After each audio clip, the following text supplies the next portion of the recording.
Bagaimana jika bukan permasalahannya, melainkan respon kita lah yang paling penting. Ketika klien saya mengatakan bahwa eh, di pagi hari dia mendapatkan informasi kalau tokonya dibobol orang, awalnya di pagi hari itu yang semangat eh, berkaryanya tinggi, dia langsung lemes, tidak ada ide untuk mengekspresikan potensi. Setelah kita ngobrol, saya tanya kepada dia, tidak ada yang salah ya ketika mengalami sebuah permasalahan kamu mengambil reaksi seperti ini. Namun kalau membuat level stresmu tinggi, yuk kita mengganti dari bereaksi kepada merespon. Apa beda bereaksi dengan merespon? Bereaksi buru-buru, level stres tinggi, selalu menghakimi diri sendiri. Sedangkan saat kita berfungsi dari merespon, kita akan melihat kondisi dari cara pandang berbeda. Seperti yang kita sudah main bersama, beberapa universitas seperti Harvard menemukan sebuah konsep bernama neuroplasticity, di mana otak kita akan selalu berkembang ketika kita diberikan informasi baru. Nah, menariknya saat kita memberikan informasi ke otak kita kepada yang isinya hal-hal yang membuat kita takut dan panik, otak akan jago sekali ketika terjadi permasalahan, responnya adalah panik dan takut.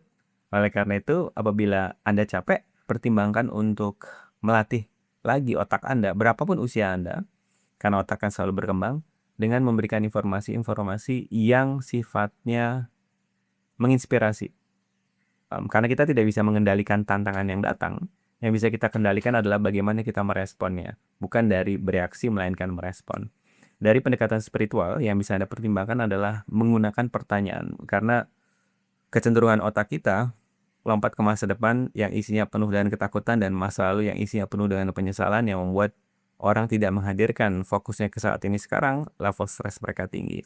Artinya apa? Untuk bisa lebih tenang, segera arahkan fokus Anda ke saat ini sekarang atau dikenal dengan istilah mindful. Salah satunya tadi dengan menggunakan pertanyaan. Saat Anda mengganti pertanyaan yang sifatnya bereaksi seperti, aduh kenapa ini terjadi kepadaku, kepada apa yang benar dari kondisi yang belum saya sadari, kita akan mengarahkan fokus kita dari masa depan, ketakutan dan masa lalu penyesalan ke arah saat ini sekarang, di mana dari sisi spiritual saat kita mengarahkan fokus kita ke saat ini sekarang, kita lebih tenang, ide keajaiban bermunculan. Dan tentunya dari sisi penelitian saat kita mengarahkan fokus kita ke saat ini sekarang, kreativitas tinggi akibat dari level stres yang turun. Oleh karena itu keputusan di tangan Anda, apakah mau bergerak dari bereaksi yang menyebabkan permasalahan makin besar atau berfungsi dari merespon yang menurunkan level stres, meningkatkan kreativitas, dan tentunya dari sisi spiritual menarik begitu banyak keajaiban, kemungkinan, dan kemudahan untuk datang di kehidupan Anda. Asik ya, sampai ketemu di kesadaran berikutnya. Keep having fun. Bye-bye.